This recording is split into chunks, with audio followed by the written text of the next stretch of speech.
I'm back. Thank you very much for staying with us. Now, the legal showdown between President Cyril Ramaphosa and his predecessor, Jacob Zuma, continues. Zuma has filed an answering affidavit in Ramaphosa's urgent application to interdict the private prosecution. Now, this follows his bid to pursue private prosecution against Ramaphosa.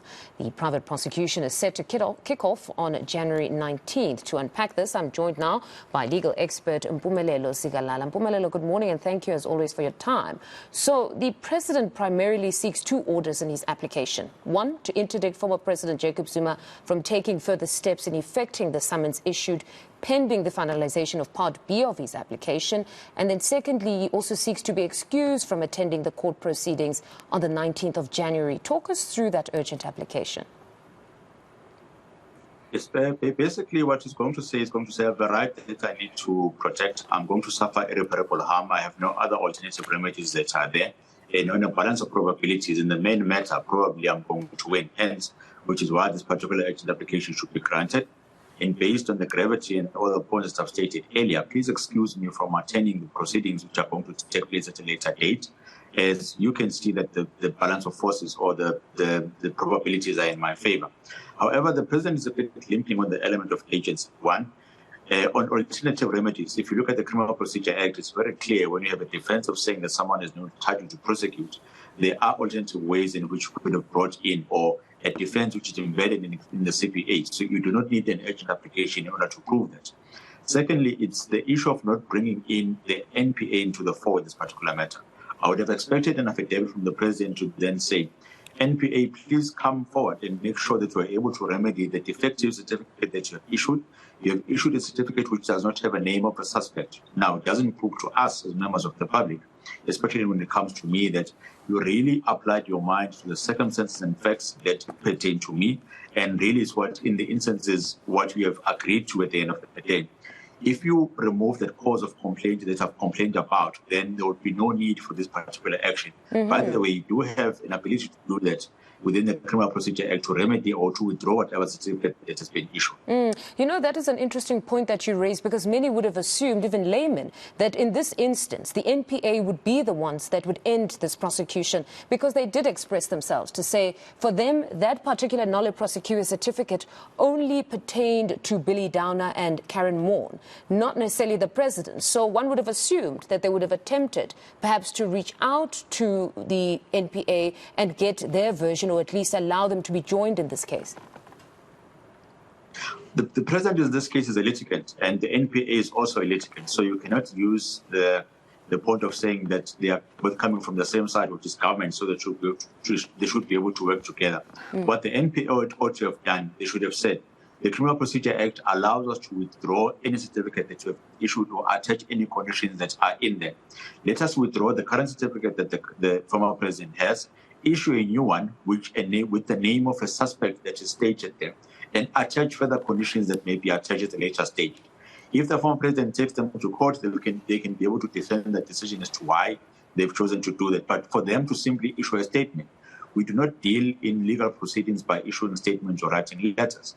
All that you have to do is to go back to the law or the source of the law that enabled you to issue the certificate in the first place and be able to remedy it in that particular manner. So I still maintain the point of saying that the NPA is the one entity that can be able to solve this impasse that we are going through, or the legal showdown which is going to happen in the next few weeks, by making sure that they withdraw the certificate, issue a new one with added conditions, and be very clear as to what exactly should happen whether Mr. Ramaphosa should be prosecuted or not.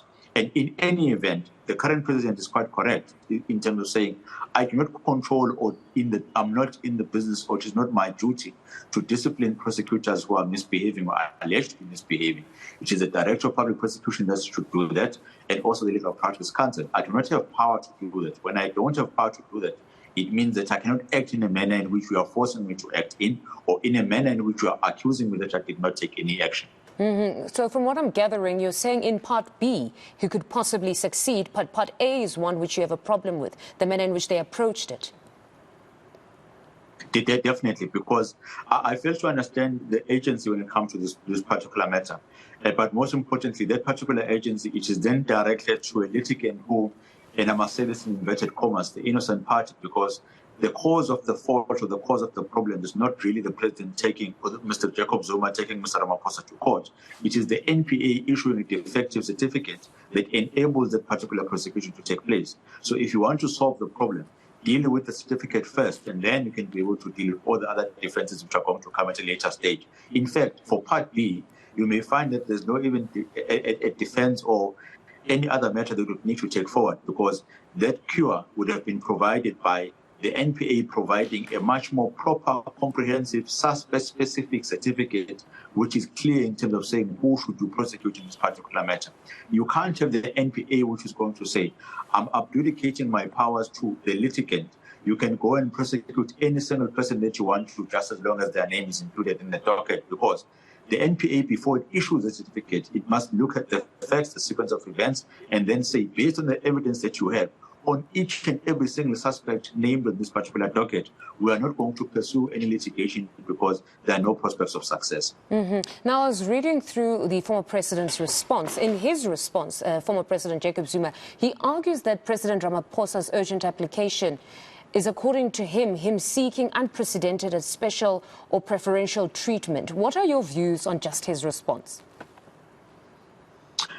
I think that they may be correct in a certain sense. If you look at it in this particular manner, any person who is an accused, they go to court, and once they're in court, there's only then in which that defense is raised. In this particular case, the defense is contained in the Criminal Procedure Act. Now, the question would be, what warrants this particular application to be so special, or this particular matter to be so special, that this particular defense is going to be raised even before the charges are laid in a court of law, or that particular individual as a suspect or an accused appears and they are told that this is what we are going to charge of, and this is the course of action which is going to be followed at a later stage. Now, it comes back to the element of agency, especially if you look at the irreparable harm, because harm can be reparable at the next stage. There can be damages that can be issued and other remedies as issued by the law. But most importantly, there's a dispute mechanism which has been built specifically for this type of disputes that can be engaged in, and it does not need to be handled in an urgent matter as it is proposed by the president. So it's on that basis in which I'm saying that on Part A, maybe the president is limping. However,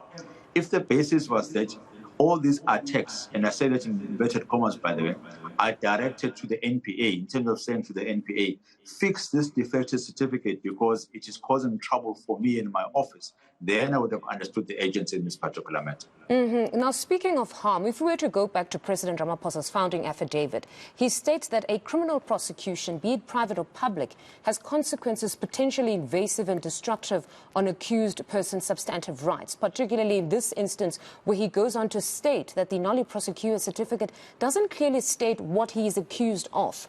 And if entertained, he says the courts would then be allowing the former president to harass him. What are your views on that?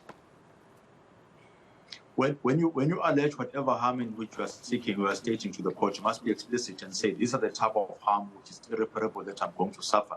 The court must not assume as to what exactly you are trying to alert it to.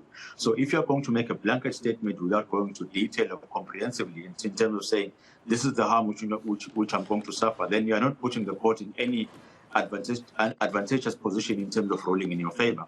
So what the Mr. Ramaphosa ought to have done is to say, this is the irreparable harm which I'm going to suffer. Yes, I do recognize that the certificate is defective. Coming back to my point earlier of saying that if the certificate is defective, go back to the issuer of the certificate, which is the NPA, and say to them, you must remedy the defectiveness, because at the end of the day, the defense of Mr. Zuma is going to say, I applied for a certificate and I was issued a certificate. I'm not the one that writes this particular certificate, and I'm acting upon what has been issued to me.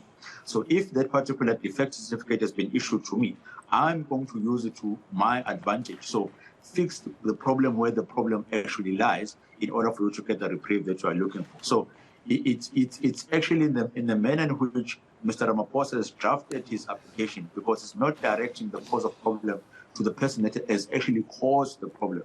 And that's which is why maybe on the basis of agency, I do not think that it's going to be successful, or the chances of success are a bit slim. All right. Mpumelelo, thank you very much for your insights this morning. That was legal expert Mpumelelo Zikalala.